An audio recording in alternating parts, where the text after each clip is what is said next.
Hi there, it's Jan here, and in today's session I will show you how to deal with high balls on your forehand.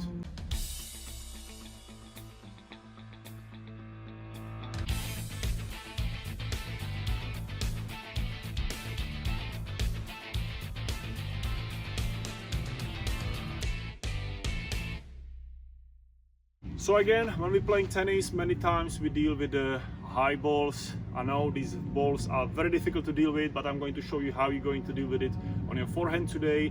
The other day I was practicing exactly the same in the Zurich on the course with one of my players, and that was exactly the question. He asked me, "Hi Jan, how am I supposed to hit the ball up here when the ball is flying, you know, bouncing high ball with a spin and bouncing up here and trying to hit here?" And that was the thing. The first thing basically I answered to him was, you cannot try to hit the ball above your shoulders. That's the rule number one. So remember this one, you don't want to hit the balls up here unless you have amazing wrist and you can control it. Yeah, but again, lots of club players, they don't have a good sensibility. They don't have the same wrist just like Rafa Nadal or Federer. It's simple as that. So basically you are left with two options. Number one, if you have a high ball coming at you, this is the first option that I recommend to most of the club players because it's a bit easier. So let's say here is the baseline. I will show you from here. Here is a baseline. You're standing here. The ball is bouncing just before the baseline. High ball goes up. The best option for that kind of level is to move back, wait for the ball to drop lower, and again trying to hit around that waist high. Yeah. So basically you're waiting and you're waiting until the ball gets to that level, to that high that you're able to hit comfortably, just like a normal forehand. The disadvantage with this, of course, is that you are giving much more time to your opponent. So he has a time to recover and all this, and also when you're hitting this ball, make sure you're hitting it nice and deep, because if you're gonna hit it short, then you're gonna probably get attacked, or maybe the guy's already in the net waiting for you.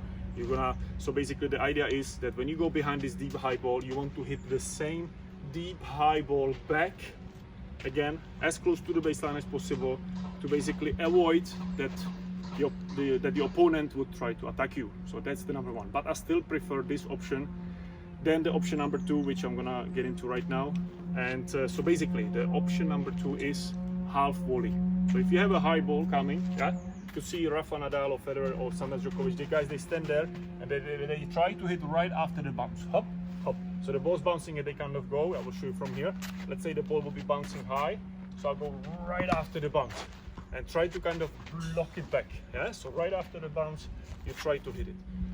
The problem with this ball is that it is much more advanced. It's not easy for medium level club players. Let's say you have to have a very good wrist again, you have to have a super good timing, and you have to have a super good feel, and it's just not easy. But if you can do this, maybe the second option will be better for you. So if you can do this, you do the second option, because there is an advantage of the second option, and that is that you're not giving much time to your opponent.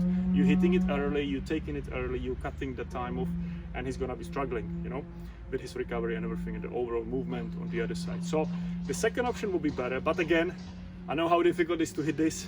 I try to hit this sometimes. I'm okay with this. I'm trying not to go so much behind the ball, but if you have like a medium level, I recommend you the option number one, which would be, again, going behind the ball, wait for the ball until it sits at that nice height and you can hit, and then you're gonna hit. Try not to be off balance on that one. Yeah, try to hold the balance still, but trying to hit it at that normal contact point, or at least here, but not above the shoulders level. That's the main point. You cannot control it here, unless option number three just came to my mind, you would slice it. So there will be another option. Here we go, three options we have. So if it's really high and you feel like I'm not gonna get behind the ball, I'm not gonna be able to hit this, then you're gonna slice it and try to just slice it back, kind of defensive, nice, kind of a ball that goes down rather than going up. Again, try to hit it kind of that it goes nice and low and deep in that court, so your opponent's not gonna be able to attack you again. So that's it for today. It was a very short session, but again, I think it's very important to talk about these things, because a lot of people talk about the techniques and stuff, but it's also important to know what to use when, because it's all about how you're gonna deal with those upcoming balls. And as we know in tennis, every ball is slightly different. So I hope this session will help you. And again, if you're new to my channel, make sure to subscribe, hit the notification button, let me know in comments if this worked for you, or what is your experience with the high balls. Basically, I want to know how you deal with them. And lastly, if you want to learn more, make sure to check out my free Forehand Masterclass. There is a link somewhere below down here, or in the description also, and in the comments. So make sure to check it out. I'm gonna show you much more things, and it's gonna massively help you. I'm gonna show you my PLB tennis method. It's gonna massively help your forehand, and I can't wait to help you to turn your forehand into a weapon. Very lastly, if you want to come to one of my tennis breaks, tennis training programs that are running Costa, Brava, Sicily, Portugal and around, make sure to check out my website jmtennis.net. Okay, that's it for today. Have a great day. Thanks for watching, and I'll see you next Saturday for more. Ciao.